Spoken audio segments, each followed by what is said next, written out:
They were small, slow, and downright underwhelming. 2008 Barcelona was the last team you'd expect to become the most feared in football history, while clubs like Manchester United and Real Madrid were packed with big superstars and flashy million-dollar egos. Barcelona looked like a bunch of academy kids thrown onto the big stage. No muscle, no speed, no chance. So how did this soft little squad go on to dominate Europe and change football forever? To answer that, you have to go back to where it all began.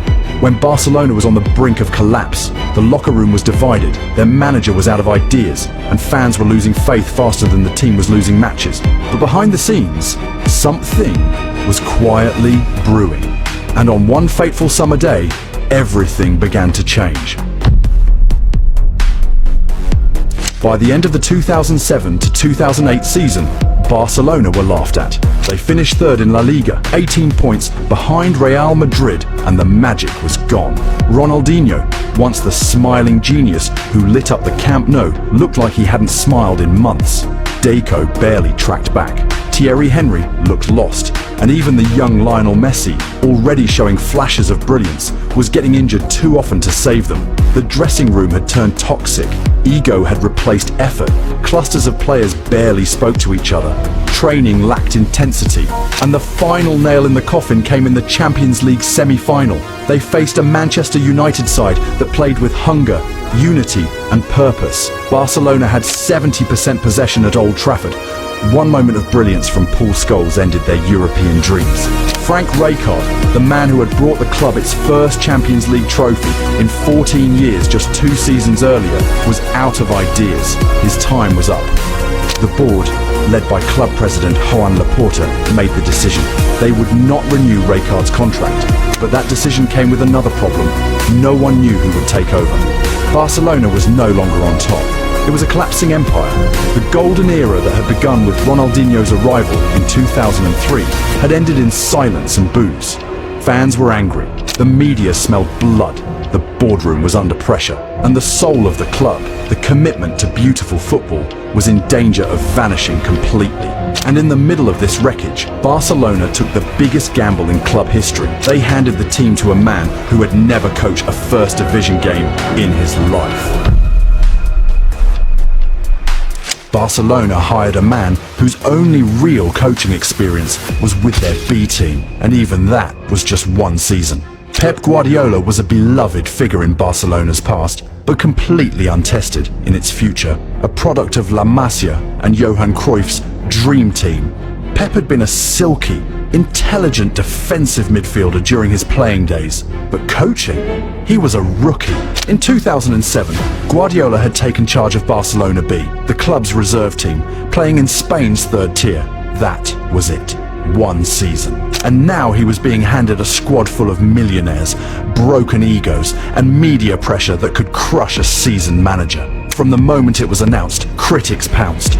The headlines wrote themselves, "Too soon, too young, too naive." Why would a crumbling super club hand the reins to a classroom monitor? But Laporta didn't flinch. He had seen something behind the scenes, because Pep wasn't just a coach with ideas, he was a man on a mission. From day one, Guardiola showed he wasn't afraid. He walked into his first press conference and without hesitation delivered a message to the entire locker room. Ronaldinho? Gone. Deco? Gone. He even hinted that Eto's place was in doubt. He wanted hungry players, focused players, players who would bleed for the shirt. There would be no passengers. He also said something else that would echo for years. Messi is untouchable. In a room full of fading stars and old champions, Guardiola saw one light that still shined too bright to ignore. Messi was the future, and Pep was building a team around him, whether the veterans liked it or not. But speeches mean nothing if the football doesn't follow.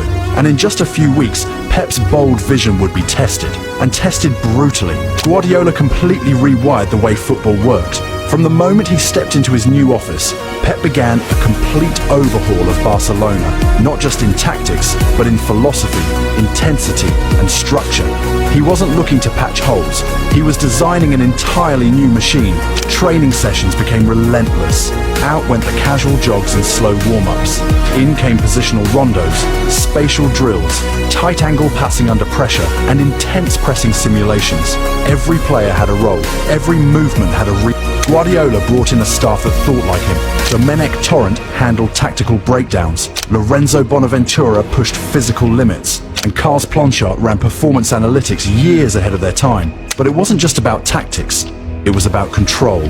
Pep banned sugary drinks from the training facility. He made video analysis sessions mandatory. Players were expected to understand why they moved, not just where to go. He promoted Sergio Busquets, a lanky, quiet defensive midfielder from Barcelona B, because he knew the system better than the veterans. And most importantly, he gave Xavi and Iniesta full command of the midfield. Guardiola wanted football to look like poetry in motion, but it wasn't soft. It was suffocating. If Barcelona didn't have the ball, they'd swarm to get it back in under 6 seconds. That became a rule. Lose it, win it back in 6.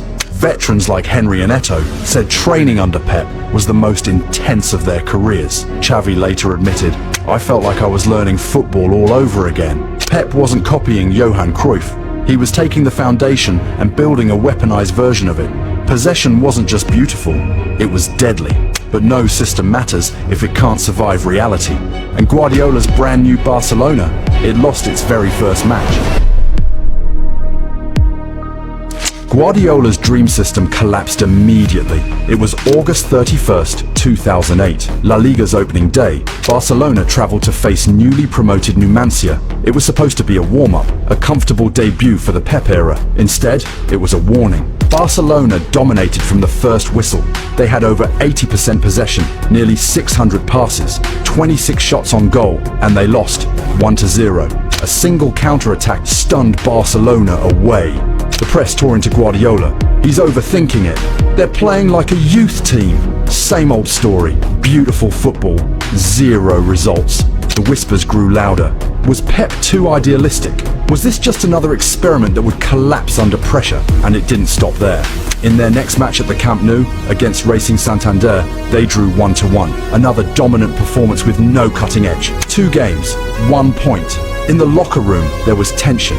Even the players began to wonder, was this whole system just fantasy? But Pep didn't flinch. He walked into the dressing room and told his squad something very simple.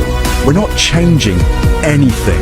He reviewed the footage, showed the team the passing sequences, the pressing triggers, the spaces they created. He told them the goals would come, the system was working, and he was right. On September 13th, 2008, Barcelona exploded. They destroyed Sporting Gijón 6-1, then thrashed Real Betis 3-2, then hammered Atletico Madrid 6-1. The floodgates had opened. From that moment on, Barcelona wasn't just playing good football. They were playing something else, something surgical, relentless, inevitable, and it was only the beginning. In just 12 games, Barcelona scored 44 goals. The world hadn't seen football like this before. After that demolition of Sporting Gijón, the switch had been flipped. Pep's system clicked into place like it had been rehearsed for years. Messi was no longer a promising winger. He was turning into a cheat code. Playing as a wide forward with total freedom, he dropped deep, danced past defenders, and finished like the goat he is. Eto'o, once on the chopping block, started scoring for fun. He bagged 13 goals in 13 games, and Henry, no longer the focal point, thrived on the left, cutting in and smashing shots past helpless goalkeepers. But it wasn't just the front three. Xavi and Iniesta became the control center. They didn't just pass, they hypnotized the opponents. With Busquets mopping up behind them, the midfield triangle rotated constantly, never standing still, always one step ahead.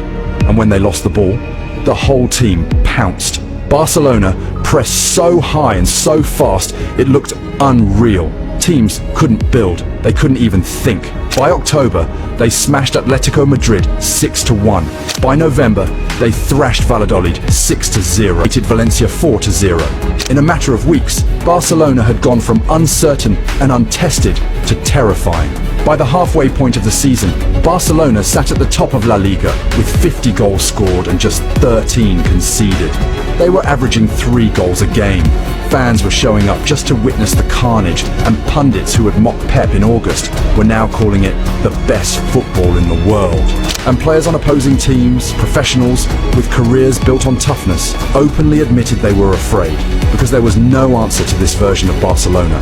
You could defend, you could press, you could park the bus,